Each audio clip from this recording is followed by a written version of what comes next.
গ্রিসের দক্ষিণাঞ্চলীয় দ্বীপ গাবদসের উপকূল থেকে 545 জন অভিবাসীকে উদ্ধার করেছে দেশটির কোস্টগার্ড।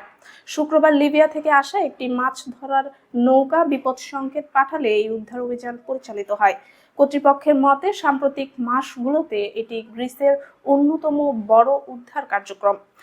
হেলেনিক কোস্টগার্ড জানায়, শুক্রবার স্থানীয় সময় রাত 3টার কিছু পর গাবদস দ্বীপে দক্ষিণ পূর্বে প্রায় 16 নটিক্যাল মাইল দূরে থাকা নৌকা থেকে সংকেত পাওয়া যায়।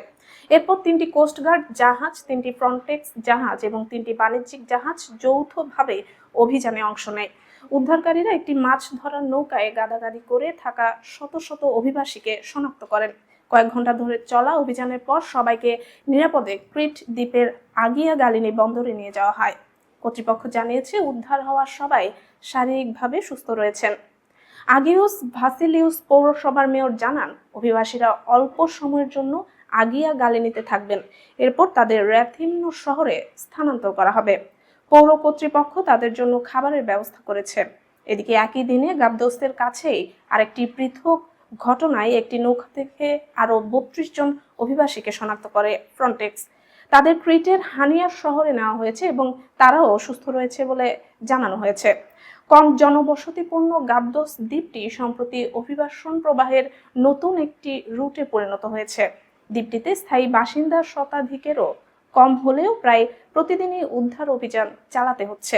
কর্তৃপক্ষের দাবি, লিবিয়ার পূর্বাঞ্চলীয় শহর তব্রুক থেকে পরিচালিত মানব পাচার চক্রগুলো ভূমধ্যসাগরের নজরদারির ফাঁক কাজে লাগিয়ে গাবদস রুট ব্যবহার করছে। চলতি বছরের প্রথম 6 মাসে ক্রিট ও গাবদসে পৌঁছেছেন 7,300 জনের বেশি অভিবাসী, যা পুরো 2024 সালের সংখ্যাকেও ছাড়িয়ে গেছে। অধিকাংশ অভিবাসী লিবিয়ার পূর্ব উপকূল থেকে যাত্রা শুরু করেন এবং তাদের সমুদ্রপথে যাত্রা করতে অন্তত 36 ঘন্টা সময় লাগে। এই অভিবাসীরা সাধারণত মিশর, সুদান সহ বিভিন্ন দেশ থেকে আসেন। পাচারকারীদের হাতে জনপ্রতি 2,000 থেকে 5,000 ইউরো পর্যন্ত দিতে হয়। ব্যবহৃত নৌকাগুলো প্রায় অতিরিক্ত যাত্রী বোঝাই ও ঝুঁকিপূর্ণ হয়ে থাকে। গাবদসে বিপুল সংখ্যক অভিবাসী রাখার মতো স্থায়ী অবকাঠামো বা গ্রহণ কেন্দ্র না থাকায় উদ্ধার হওয়া সবাইকে অস্থায়ীভাবে ক্রিটে স্থানান্তর করা হচ্ছে। এতে স্থানীয় প্রশাসন অবকাঠামোগত চাপের মুখে পড়ছে। অভিবাসন প্রবাহ বৃদ্ধি পাওয়ায় চলতি বছরের জুলাইয়ে গ্রিস উত্তর আফ্রিকা থেকে আগতদের জন্য 3 মাসের জন্য আশ্রয় আবেদন প্রক্রিয়া স্থগিত করেছে।